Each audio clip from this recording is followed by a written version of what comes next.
Paano maglagay ng password sa folder? Check natin, wala pang password.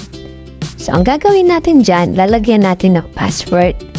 Click mo yung right click, then select mo yung add to archive. Tapos, dun sa archive format, piliin mo yung zip. Ayan.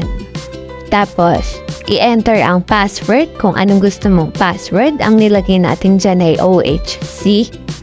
Then, encryption method, select mo lang yung zip crypto.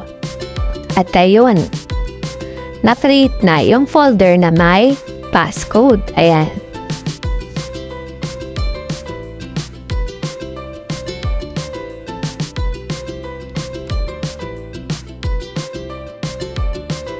I-delete muna natin yung original file. Then, i-try nating i-extract kung may password nga. And dyan, meron na.